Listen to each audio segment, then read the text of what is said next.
All righty. See if you people are already here. There's how's it going tonight, guys?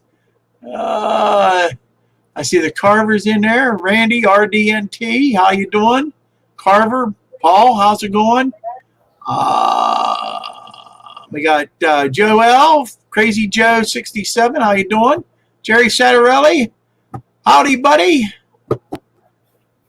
We've been watching the old stream Wilmer did of this railroad. Oh, okay, it's pretty good, yeah. Right, it's going to be similar, but we got a little more time. We planned it out a little bit. So, yeah. Before we get started, though, I'm going to give it a chance for some people to come here because we started a little early because I seen you guys in the chat. I could see the chat was coming up, and I'm like, well, okay, that's a surprise. Hastings, BNSFN, Skiller, Anthony, how's it going? William, New Ferris Railroad, how's it going, buddy? ZD USA Rail Fan, how's it going?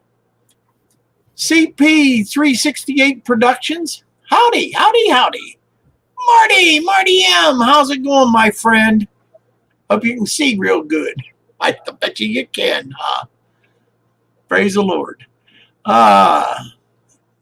Joe Rader, how's it going? Joe Rader, Black Rock Central Railroad. James Gotten, he's in here. Dave's Hobbies and Things. John from Schuylkill River Valley, my community roundhouse compadre. So is Jerry Sattarelli, which that'll be next week, Wednesday at 6 p.m. Just throw a plug in. Who else is in here? Dave, BNSFN Skiller, how's it going tonight? James Gotten. And Anthony from Georgia Sunbelt. How's it going, my friend? Dwight Curley. Really cool. I'm glad you guys are all getting in here. Get to see this live. You can ask some questions to Charlie tonight. He'll do his best to answer them. He knows a good bit about the railroad. He's a caretaker for it. What he doesn't know, he'll probably get the answer for you and get it back to me, and I'll let you know one way or the other. He knows pretty good. Melvin Fackler, how you doing, buddy? Good evening. Good evening to you all. Been kind of looking forward to this. I don't normally do these no on track Tuesday live streams, but once in a while it's nice to do one. And me and Charlie talked about doing this, and to let you know a little bit about Charlie, me and Charlie met at David Garlick's. He helps set up the operations that we do at Dave Garlick's. We do once a month, and Charlie's with he's a member of the NMRA. If he ain't at school learning his trade, he's eating, drinking trains. So it's a pretty informative young fella. So let's see. Nancy from the Spirit of Colorado. How's it going, Nancy? How you doing, baby? And who else we got in here that I haven't seen yet? The chats are flying by here, and I wasn't paying attention. I got running my yap. Oh, Dave from Crooked River and Eastern's in here. How you doing, Dave? My On Track Tuesday compadre. John 2618. How you doing, buddy? And if I missed your name, I'm sorry. Put it in there again. I'll get you. Also, another announcement to let you guys know. On Track Tuesday, this Tuesday coming up, It's good. Normally, Creative Rails. Benny has got called out of town for work, and instead he's getting Heath from Humanity Junction to come and do his live stream. So on Tuesday, you want to click on Humanity Junction, and he's doing the On Track Tuesday. This coming Tuesday, it'll be the 18th, right? 18th, yeah. So, all right. Well, I think I got my announcements in, and we got 2 more minutes at 8 o'clock.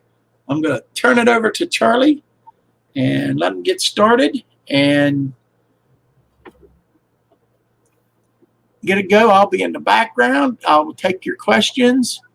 And was there a community roundhouse last night? No, there wasn't. It's going to be next week, the 19th, Joe. On the 19th. We had some technical difficulties and had to move it up a week. So, Nathan DeLay, Robert from Flying Crow, how's it going? That's just a little something between me and Robert.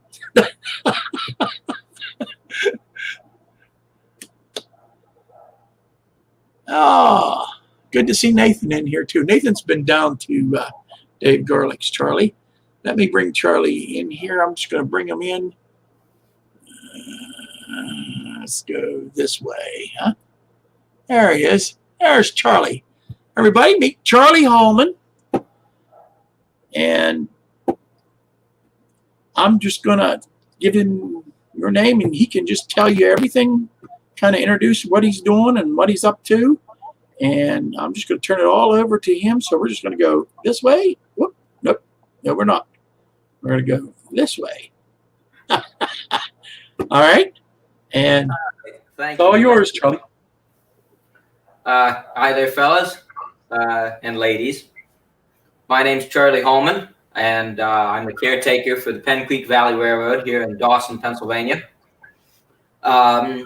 This railroad is S-scale. Fine scale.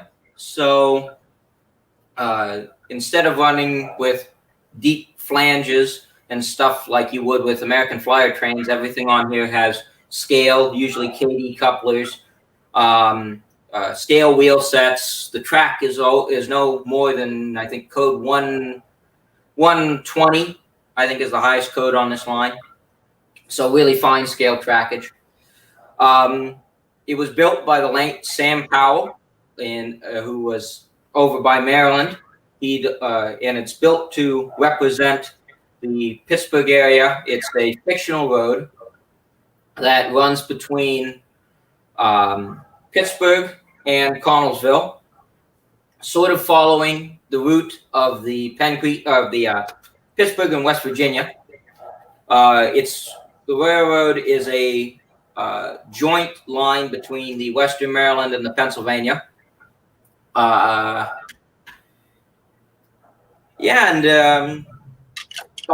of the buildings are scratch built. Some of them are kit bashed from HO kits or O-scale kits. There's some just stock standard HO and O-scale kits, whatever was necessary to fit. A lot of people will say that S-scale is scrounge scale, and that's highly evident on this railroad. The track is, for the majority, hand laid. There's a couple of pieces of microengineering flex track and a couple of tie strip sections and such. But for the most part, it's hand laid. All of the turnouts are scratch built. The frogs are scratch built out of rail and soldered together. The points are either scratch built from rail or scratch built from rail, half of it, and the other half's from a standard Atlas turnout. You know, all sorts of methods to get the job done.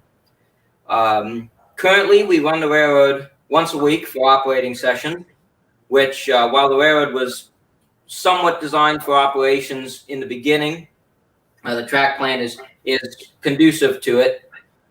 No, Sam Powell never got around to doing operations, so I've developed the operating scheme for the railroad completely based off of what is here. And we usually have a good night. We can usually get about 6 operators in to run the road. We can go from as little as 1 myself to all the way up to 6. I don't have to have a specific number. The layout is DCC equipped with lens DCC control. We've got a couple of sound engines, but most of them are just straight DC. And we're considering upgrading everything to sound, but we haven't fully decided on that yet. There are about 100 freight cars on the road, about 30 passenger cars in the collection. I don't run 30 passenger cars. I maybe run 10. And there's about 15 operative locomotives. And there's a few more non-operating locomotives in the collection. As for myself, I operate on about 10 layouts, and I work on about 7 of them all across the city of Pittsburgh and the surrounding area.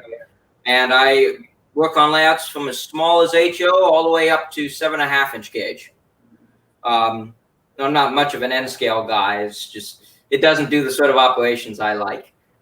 I know I might get some fiery comments for that, but you don't know what you're doing.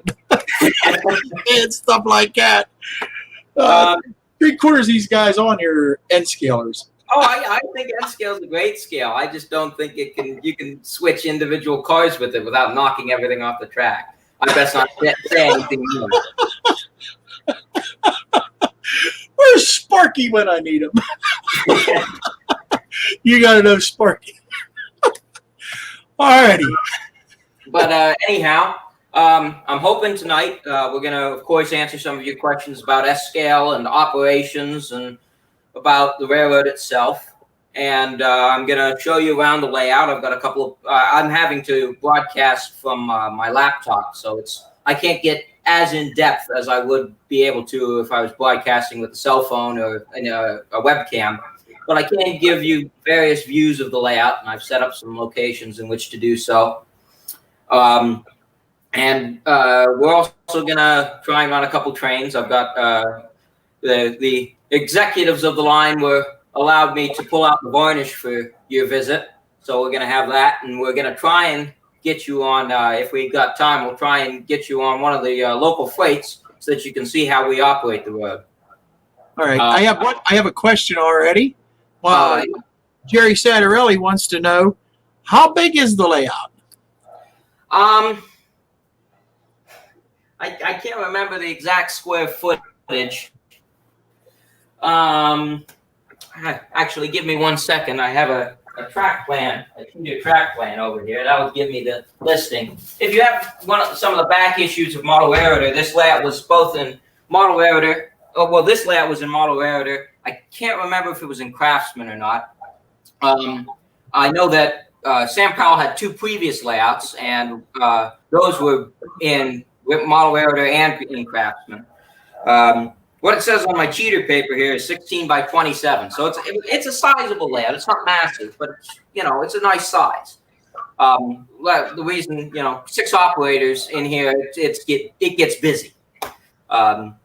It's the aisleway, at least, is a U-shaped layout with the railroad running around the walls and a peninsula down the center, and then a little branch line off around the corner there, which we will show you later in the evening. Any more questions yet, Wilmer, or do we want to start the varnish? What you're saying is it's 16 by 20. Yes, 16 by 27 is what he's got. Before we go on any further, I want to say a couple highs to some guys that popped in here. We got hi to Container Man. He's out there. Roy Hardwick. Ron Brights, I want to say hi to him. Dwayne Fork and Spoon, he's in the house. Steve's 87th PSAP, and Whatever Works Railroad I've seen is in here. So I'm trying to catch up with everybody that's popping in. Okay, again, if you just popped in, we're with Charlie Hallman. This is Charlie. He's a good friend of mine, and he's the caretaker of the railroad that you're seeing right here. It is in Dawson, Pennsylvania, at the Tri-Town Historical Museum. Yeah, Tri-Town Historical Society. Close enough. Society. Okay. I see Nathan's question there.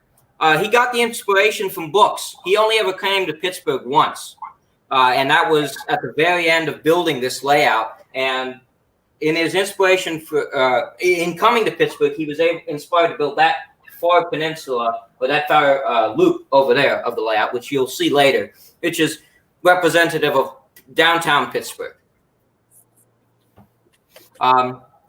Since I don't see any more questions for the moment, what we're going to do is we're going to pull the varnish out, and we'll take a trip around the railroad. Sounds like a winner.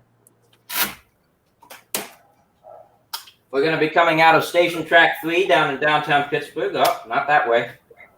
There we go. Let me go double check something here.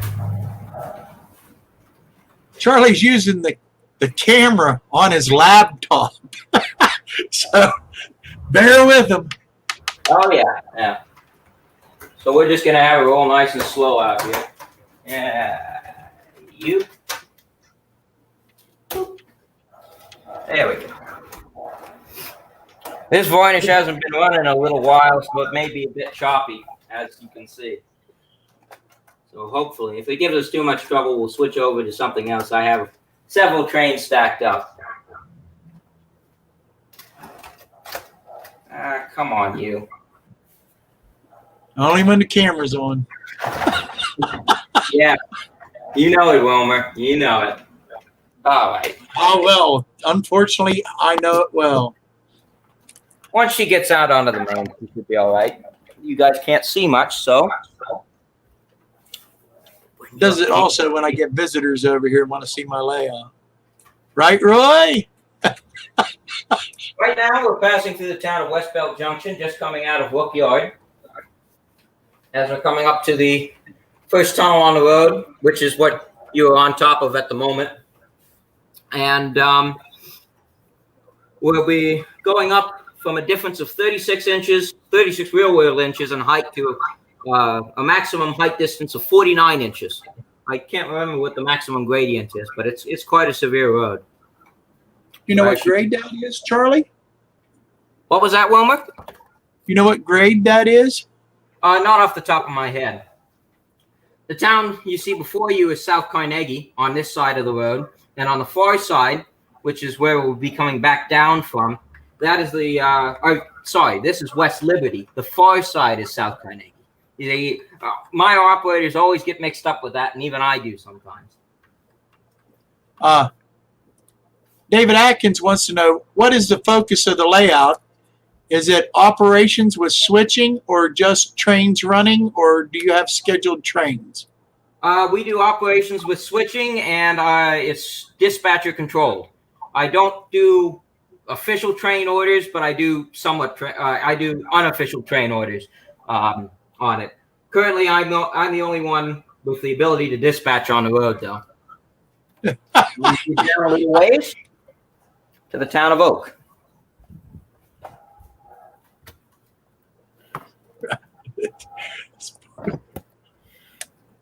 Here's the town of Oak. The train has just passed through. Each of these buildings here has a full interior. Nathan DeLay wants to know, is the layout a loop or is it a point A to point B? It's a loop layout. Yeah, it just goes round and round, but and we operate it as a point-to-point, originating and terminating at Wook Yard. So right now the engine is passing the town of Fairhaven, which contains Fairhaven Flour, one of the largest industries on the road, going via the cutoff, which tracks over a bridge across Jamestown. Sorry if this is making anyone motion sick, but I can't do much else. No, you got to remember that Charlie is using the internet off of his phone. Yeah, off of my phone on my laptop. So that's pretty. I'm pretty amazed it's working as well.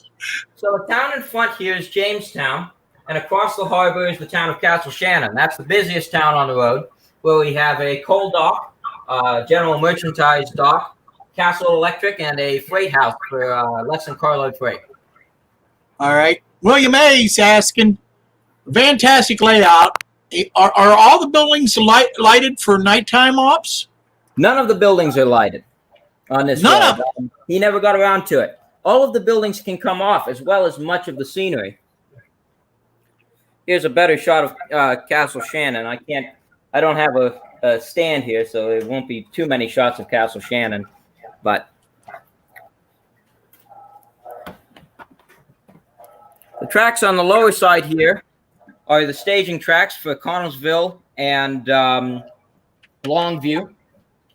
The track on the upper portion here is the McMichael branch. And we'll be going up through the McMichael branch and terminating there with this train. Are the trees on the layout scratch built, or are they store bought, or a mix of both? They're a bit of a mix of both. I don't think there is a scratch built on this. There's a couple of super trees which you can sometimes claim are scratch built, but mostly it's lichen and commercially bought stuff. I don't know how much of the original tree material came with it.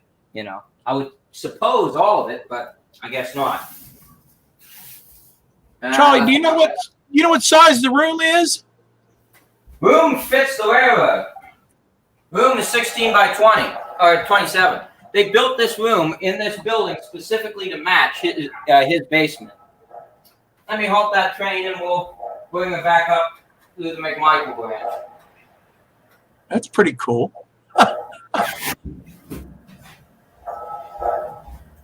No radio control on this layout. It's all plug-in. So I don't have to stand in one place, but I do have to keep near to certain things. Charlie. Yes. Container Man 68 wants to know, where are you from? Are you from this country or across the pond or what?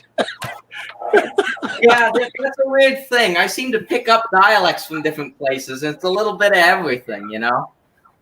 Yeah, but you're strictly. I'm from a community in Pittsburgh called Whitehall. That's where I grew up, and then we moved about 5 years of age. We moved into another community called Bethel Park, and then for college, I'm out here in Westmoreland County, which is east of Pittsburgh. All right, here comes our train.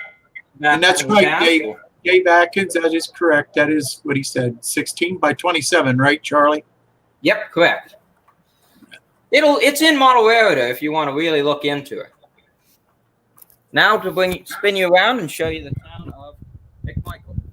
And this is the end of our branch line on this road. And below you can see the train staged for certain runs on the session. And we'll back our train into the McMichael platform and hold it off there. This is a really good question by Nathan DeLay. Was it hard to transport the layout from its original location to where it is now? The layout was designed for transportation. It can come apart into pieces, it was better than, if it wasn't, but still not perfectly optimal, especially with hand-built track. The way that they did it, because the layout was given to the society, they didn't have to pay for any of it. They gave them the trains, the track, everything that was in the layout room. We got a soldering iron, for Pete's sake, So they found a trucking company nearby, the owner of a trucking company, who was willing to head up there one day and come back with it. And that's what they did. They loaded the whole thing into a semi, brought it down here in one day, unloaded it, and then his truck was off going who knows where to do another delivery. But at the time, for about 6 months, they had bits of railroad all around the museum, just waiting to be put together. And then they found the Pittsburgh S gauges and assembled the layout, as you see it here. That took them about a year.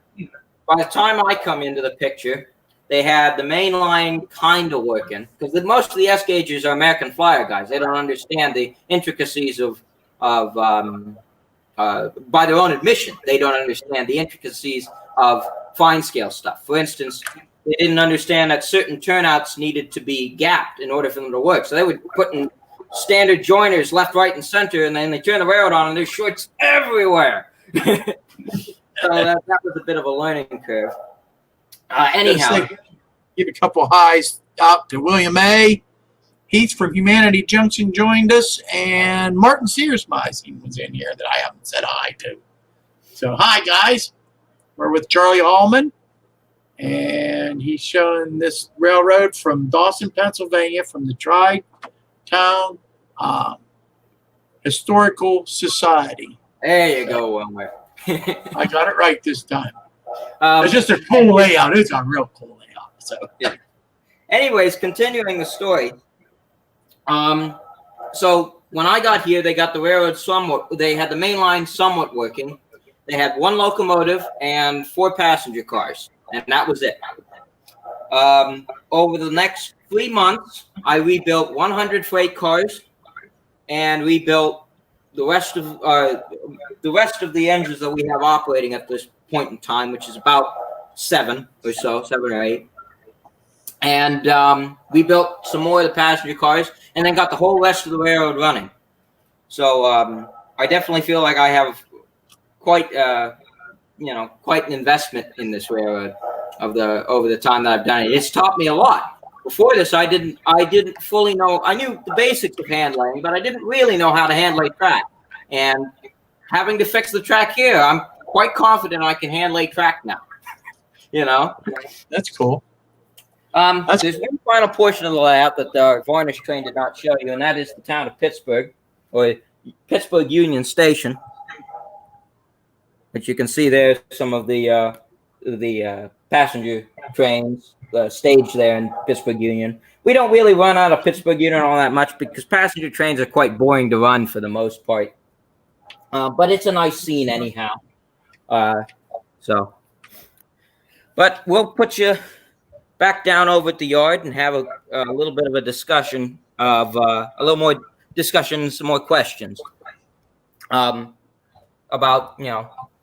whatever you'd like. If you'd like to see a specific part of the railroad again, that's fine. And in a little bit, we'll take out our freight train and we'll switch a couple of industries. So you got anything more? Yeah. Humanity Junction, he just hopped in here and he asks, is this in Pennsylvania? Yes, it is. It is in Dawson, Pennsylvania, which is just a little community right outside of Connellsville, Pennsylvania, which is in southwest corner of Pennsylvania, south of Pittsburgh. It's between Connellsville and Scottsdale. Those are the two big-ish cities nearby, or towns. Scottsdale is not a big city. Yeah. Neither is Dawson. Scottsdale is not a big city. So, and we have Nate from the Tiadacton Valley Railroad and Coal Company. He joined us. And I'm looking to see if there's any other questions in here. Are there some locomotives that need repair, or are they all in working order? Oh, yes, there are definitely some locomotives that need repair. One of the major things is right now is decoders. I don't have decoders in most of a chunk of the equipment just because they never came with it. When Sam operated the railroad, all of his railroads prior to this one, he used cab control, which is an ancient form of DCC that usually the owner built himself. Plans were published in Model Railroader. There were some companies that offered commercial products, but plans were built in Model Railroader, and you bought components, and you built the thing yourself, which was good and bad. You knew how to fix it if it broke. You knew what components went into it. But anyhow, he had cab control on all of his prior layouts. So when he passed away, because he passed away quite suddenly in one of the blizzards they had out in on the East Coast. He was out there blowing snow, had no prior, health effects, nothing besides the standard, old age. And he come in, he sit down, and he just, like that, died, and just quite suddenly. So there was a lot of stuff on this railroad that he didn't get done because he didn't have time. We're quite lucky that he got done as far as he did. But anyhow, back to locomotives. I have a couple of engines that need more serious work than just decoders. I've got a brass K4 with a modern pilot and modern headlight.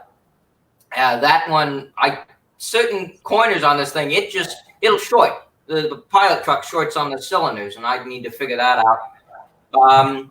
There's that GP9 that I actually showed you. Part of the reason that we rarely run that train is because both of the GP9s on this railroad have been run so much it wore the nickel plating off the wheel sets, so they're down to copper, which doesn't conduct nearly as well. So they get dirty after running for 2 or 3 hours, and I have to clean them. I haven't had to clean another locomotive on this railroad since I did it the first time. So we need to get new wheel sets for those. But Charlie, Nate asked, is this an S scale or S gauge? S scale, which is a fine scale. Yeah, this is fine scale. Yeah, all of our wheel sets are to the fine scale. It's not OP25 because the NMRA actually doesn't have any standards for S scale. They decided to let the National Association of S gaugers decide the standards for themselves, which is kind of screwy. Well, not that screwy, but one of the screwy things that the NSAG did was back in the 80s when S scale was really on a downward not spiral, but there wasn't as many people doing it because Flyer wasn't around and all that sort. A decision was made. We're going to change the gauge and make it from 4'8" to 4'8.5", scale wise. So they changed it by like a couple thousandths of an inch, which means that a lot of the equipment, even some of the equipment I have here, the wheel sets are ever so slightly out of gauge. So I've got some conversions to do there, but most of the equipment runs all right, so I don't really mess with it. But now, with being out a couple thousandths, does that really give you problems? Most of the equipment you don't notice it on.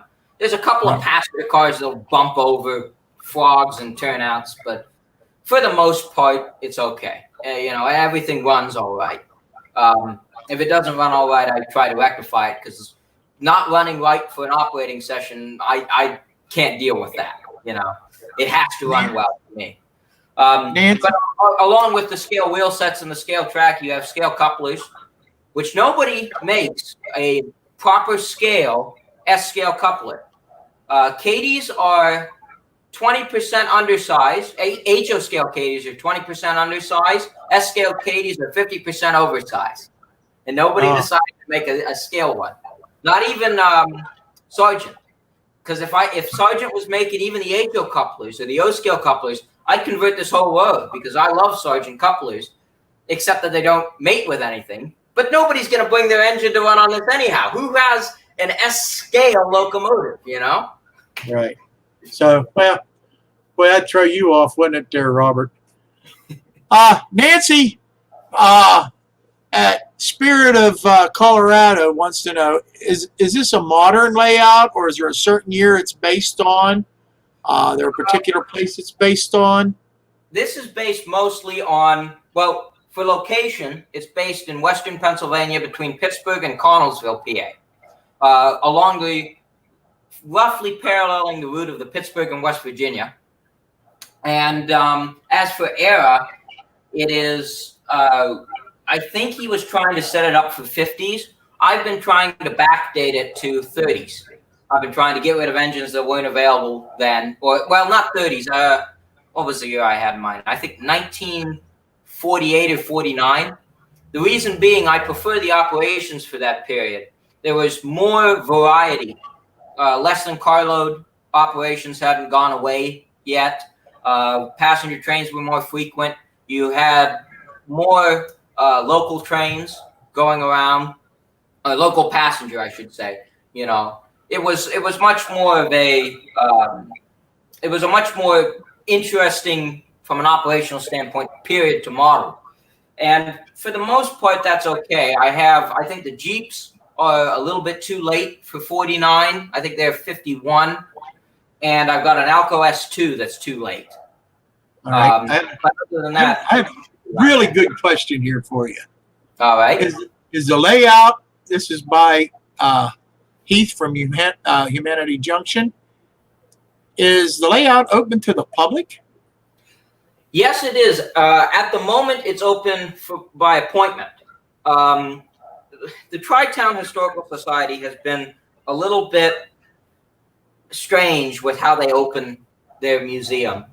It's kind of whenever anybody seems to feel like it, they might have an open day. It's always open for the Fayette County Train Days if those happen, which they didn't this year because of all the stuff going on. But if that one, you can guarantee that this railroad's open.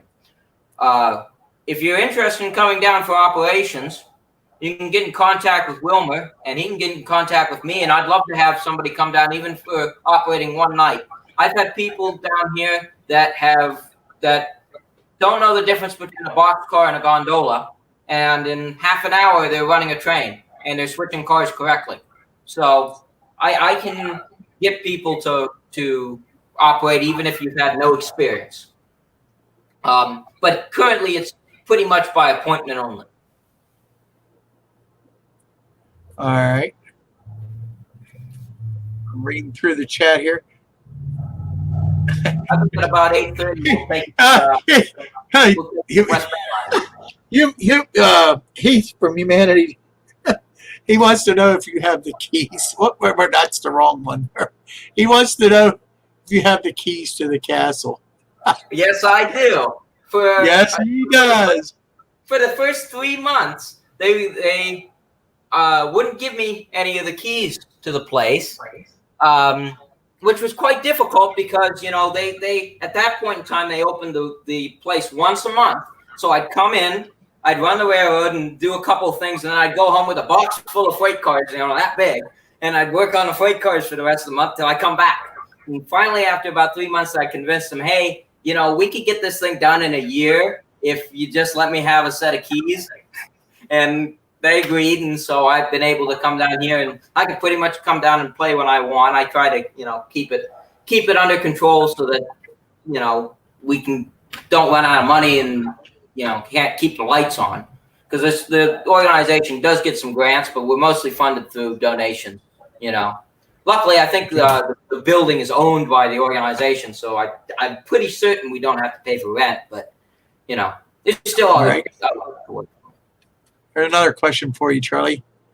How does Charlie do their ops sessions? Clipboard or car cards or waybills? I'm glad that someone asked. Operations are my main thing. And what we'll do, since it's right 8:30 on the dot, we'll take out the West Main Line Local. The West Main Line Local is the freight train you see ahead of you here. Our locomotive is number 30. We've got about, what do we got? 1, 2, 7. We got 7 cars in a cabin on our train. And when you are provided with a train, you are provided with a paper.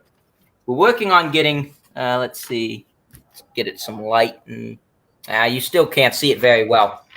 But anyhow, the paper will tell you what train that you're running. It'll tell you the towns that you're visiting and what you're to do at those towns. So, for instance, we're right now at Rook Yard, and it tells me at Rook Yard where to pick up the cars that are currently in this consist. And from there, we're to run to Green Tree Road, which I'll back the train out of the siding and we'll run it to Green Tree Road.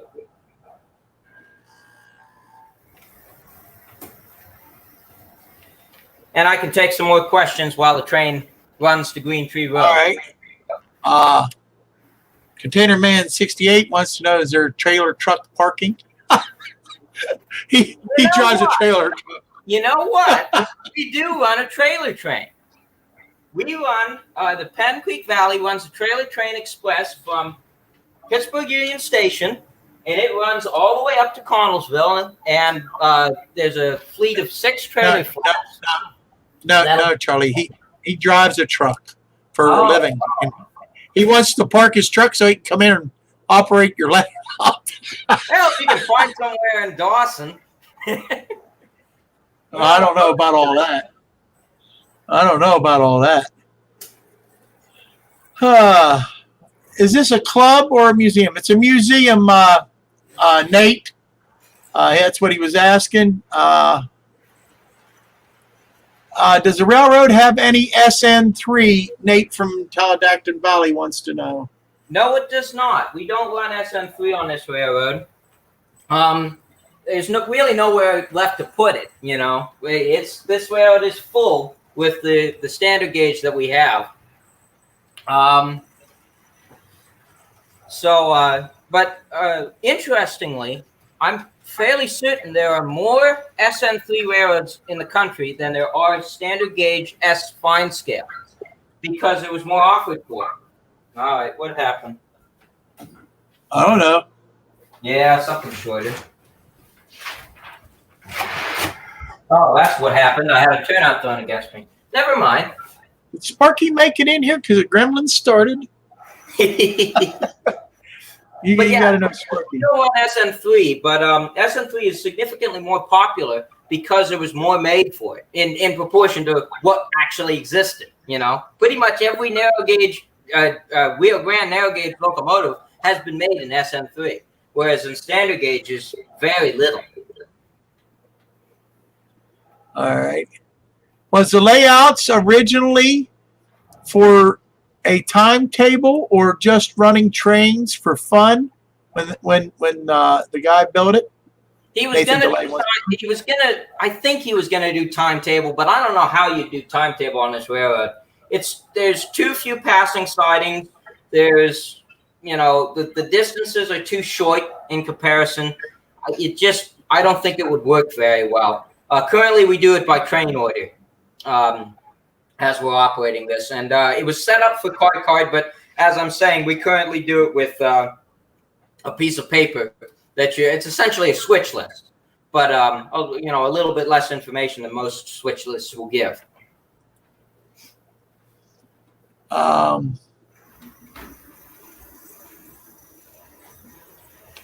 you have a YouTube channel? They want to know for the layout. I do not have a YouTube channel for the layout or for any of my other railroads that I endeavor with, sadly. I haven't got much into YouTube. That sets up a second question. If not, when are you going to? Get on the ball. You answered the previous question. Get on the ball. All right. We'll hold off here for a second, Wilma, and we'll get to switching these cars. My orders tell me to pick up the PRR 47703 and the PCV 4926, which are both here at Green Tree Road. And we've got a set out Santa Fe number 34223 and Gondola D&H 916, one at the cold storage and one at Westinghouse. So it's just a simple matter of switching those cars in whatever order is possible. And as such, I'll continue taking your questions during while I'm switching these cars. Does the layout have a separate dispatcher area where the dispatcher can control the layout, the turnouts and the signals? None of the turnouts are controlled. All the turnouts are controlled by by physical switches on the railroad. I have no way of controlling them outside of this room. There are no signals. Being train order, it doesn't need signals. I just tell, in the real world, there'd be telephone boxes at places, and that's how you would know where you're going. So, I could dispatch from the other room if I set up a phone system, which I've been thinking about, but as of yet, we're still a bit informal with our operations. But if I were to do anything, that's what I would do, is have a phone system. You call me at certain places around the road, and that's how I know where you're at. Yeah, you really messed with me there. Let's see, I had another question here I thought was good, but where to go?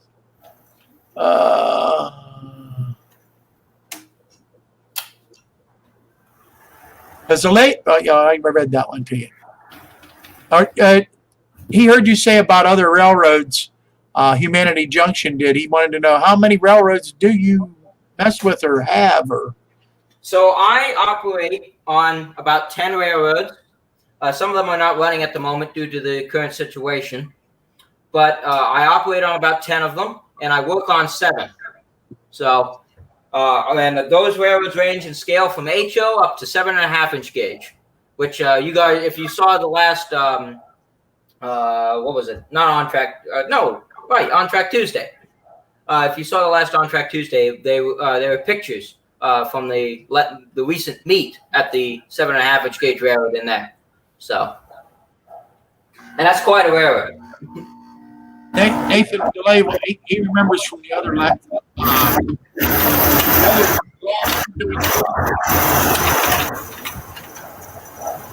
Boy, it didn't like that. Something there didn't sound good. Oh, and that's got you so close to 30. 30's quite a noisy locomotive. Yeah. Nathan DeLay remembers the scratch-built locomotive that you had. Are you running that tonight? Yeah, that's what's on the head of this train, engine 30, the noisy one. That locomotive has a motor in the tender with a drive shaft to the locomotive, and then the drive shaft goes into the cab where there's a sprocket with a chain drive down to the drivers, which either helical gears or worm gears, I can't remember which, down that runs the drivers. It's quite a beefy locomotive and quite a noisy locomotive, but it runs beautiful.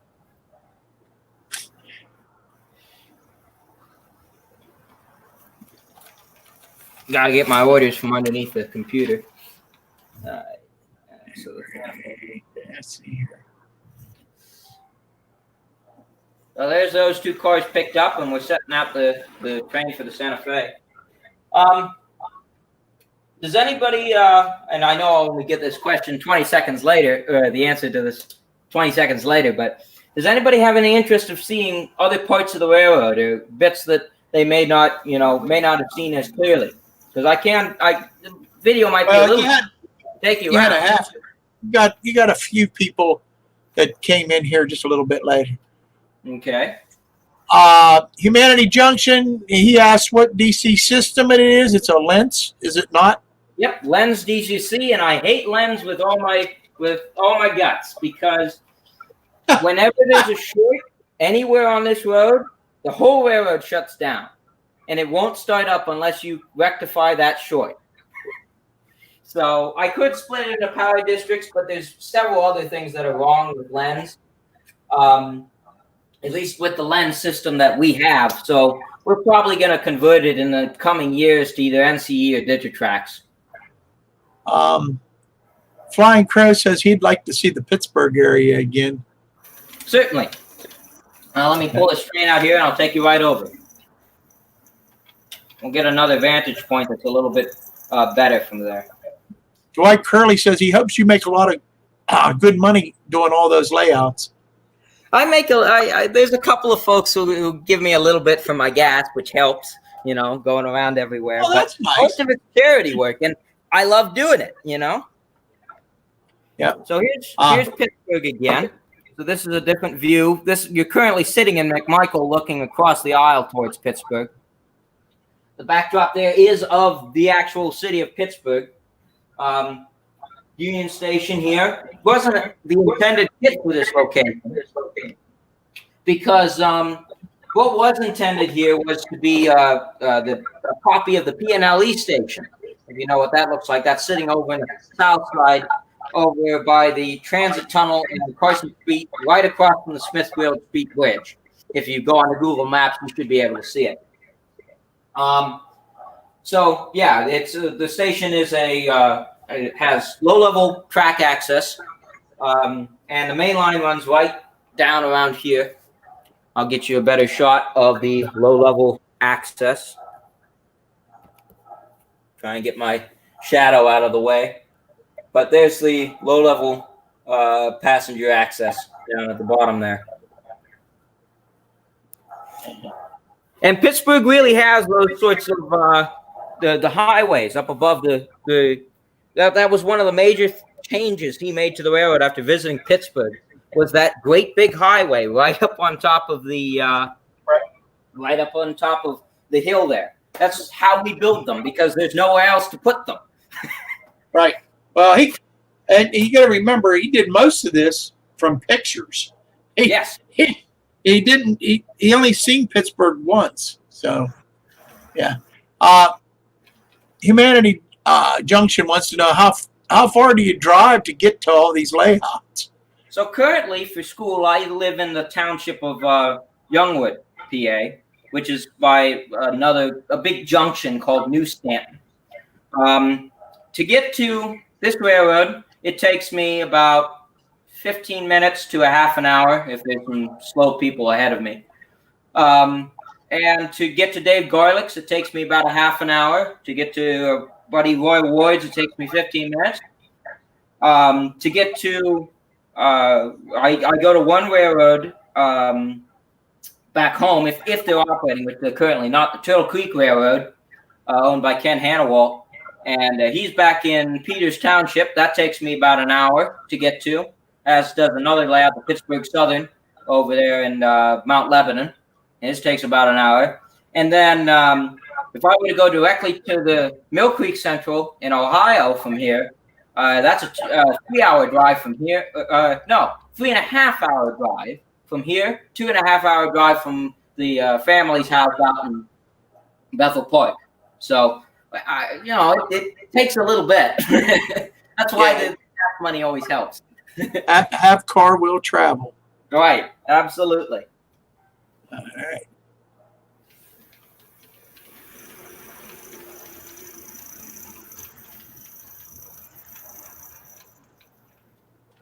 That's very true, Rob. Why run -4 says in the city a 30-minute drive can be 2 miles. Oh yeah. But it's in Pittsburgh. It's 2 miles that takes you up 17 stories and down 17 stories. Nathan DeLay wants to know, was the building built around the layout when the club got the layout? It's not a club, Nathan. It's a museum kind of thing. No, the building was not built around it. This room was a spare room in the back of the building itself. Was sort of it was a house at one point, and then became several apartments, and then was acquired by the museum, and doors were put into walls and stuff to make it so that it would be one cohesive whole. And then this room in the back was a great big open space, or maybe it had 1 or 2 tiny walls in it, nothing, major. So they knocked down all of that and then built drywall in to box it into the shape that fit Sam Powell's basement. There was one problem, though. There was a portion of the layout that went outside the bounds of the room. So the society decided, okay, we'll try and get a contractor in.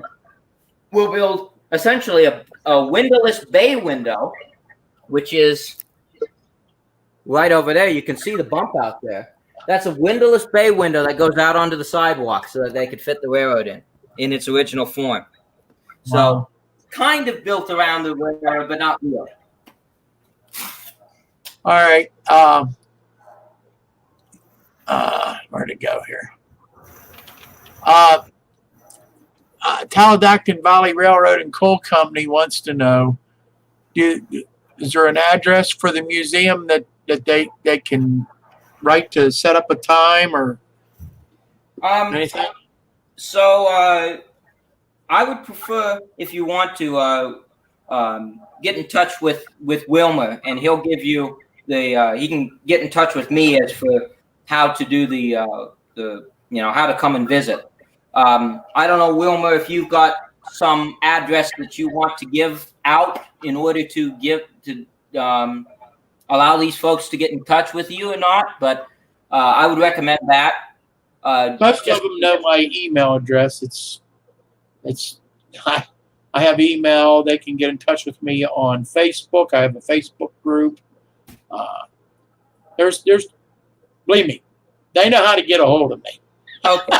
They see me every Monday. So I would recommend doing that. It's just, I don't want for safety's sake, I don't want my email flooded, and I don't want my phone flooded, with possibly. Why not? I've only got one. You probably at least have two. Was Charlie part of working with the city to get it in the space? Were you part of that when they was building it? No, I don't think you were you? When No, I was not. You're a bit choppy, but I was not there when they were building it. Yeah, your connection, I think, we lost you. Guess what? The phone only works so much. Let's see if he comes back in. Give it a try again, but we lost him.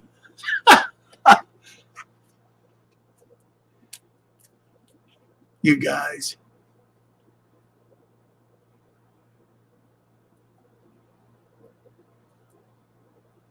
So you get an idea. Dawson, Pennsylvania. Dawson, Pennsylvania isn't very big. At one time, it was a big hub for the railroad. I think it was the Pittsburgh and Lake Erie, and they had a lot of stuff there long before I was born. So that was a long time ago. There's Charlie trying to get hold of me. What's up, Charlie? You okay? All right. Well, we'll just call it a quit then. Okay. All right. Well, thank you, and we'll do this again sometime. Maybe for one of your different locations, and maybe you'll have a better internet connection. All righty.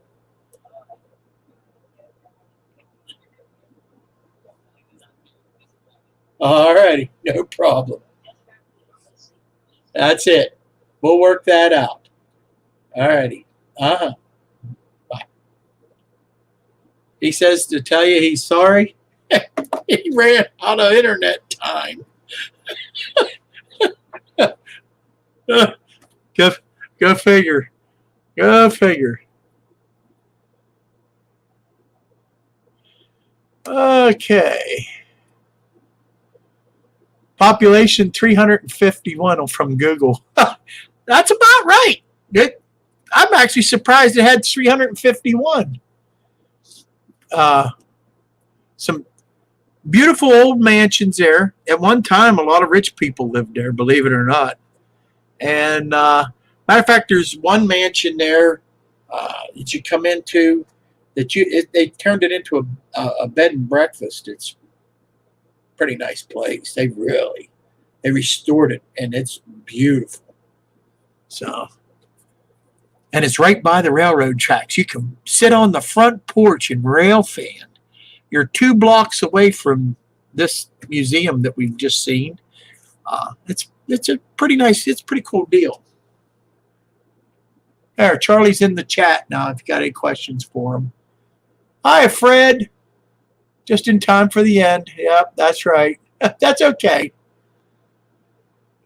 can watch the replay. There was a lot of good information in there.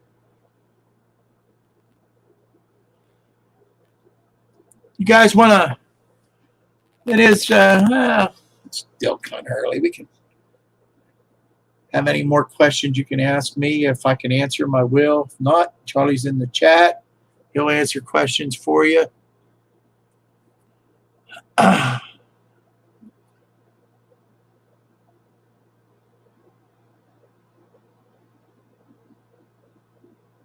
Randall, I do not get tired of people bombarding me with photos. You can put photos on my Facebook group anytime. Especially, I like the good ones. I like them all. They're all good ones. What's the name of the museum? The Tri-Town Historical Society is the name of the museum. You decide you want to go, Nate, get a hold of me. I'll make arrangements. I'll get you a private tour. I think we can get you your wheelchair in there and everything for you. And I'm sure Charlie will fix it up so you can actually run some trains if you want.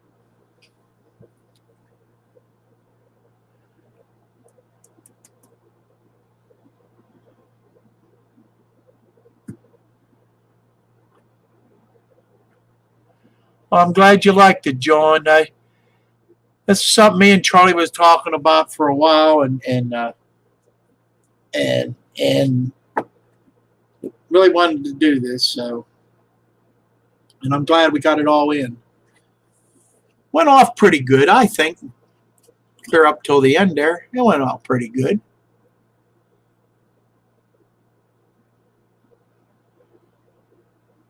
Okay, I just want to remind you guys again for On Track Tuesday, on this coming Tuesday will not be Benny from Creative Rails. It'll be Heath from Humanity Junction. He's in the chat now.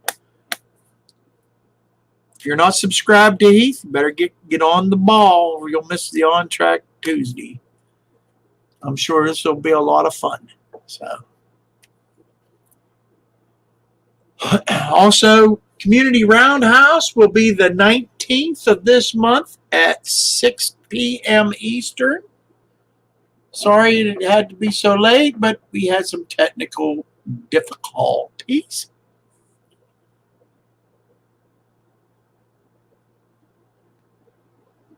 You're welcome, Nate.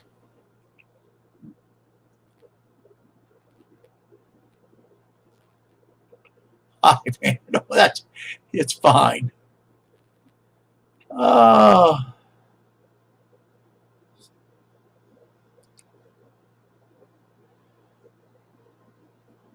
Hey, Train Freak has a contest going. Want to go over and check it out? Some really nice prizes. Let you guys know that. Anybody else got any contests out there going besides Jason, the Train Freak?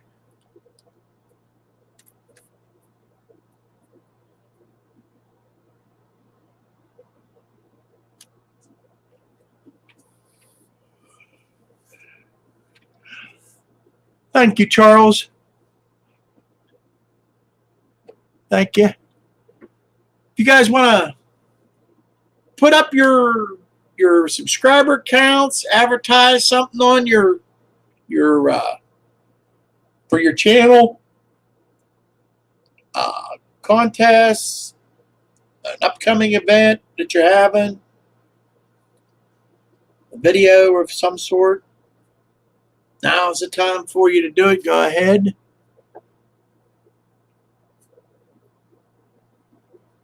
A contest for you is when you start posting videos again.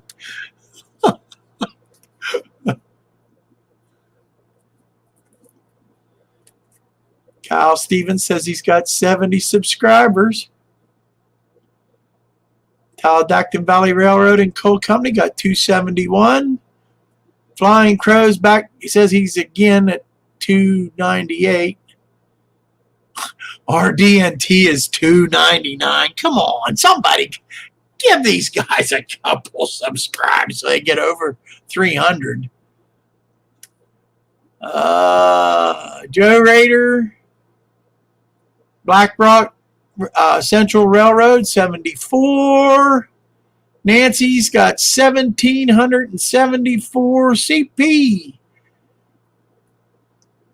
368 got 38 subs. Come on, you got more than that, don't you?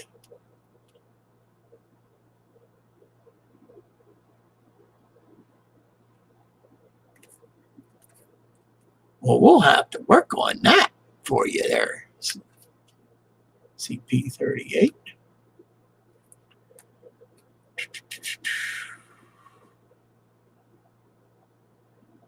Nathan DeLay got 856 subscribers, and I have an idea of doing a video when I get to 1,000. Cool. 192 for the Train Freak. He needs 8 more to get to 200. and the contest it would be goes off. Gotta go see the rules so that you can get in. He's got a pretty cool idea. It's different. It's different. Sounds fun. Fred Wild says he thinks he has 130 subs. He's working on a Rail fan video at the moment. Cool. I'll be looking for it, Fred. Dwayne's Fork and Spoon, 155. Choo Choo Charlie, 93. 76 he has.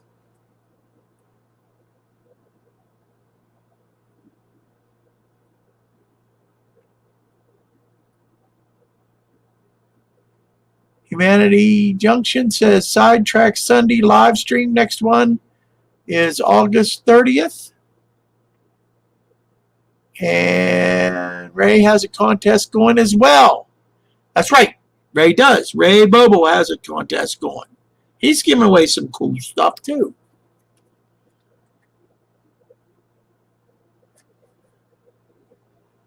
Schoolkill of River Valley got 458 subs.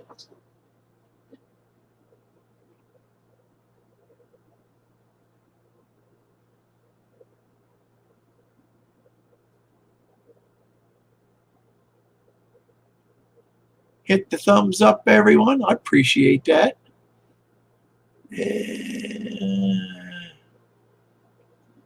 Okay. Steve 87th, PSAP, says 208.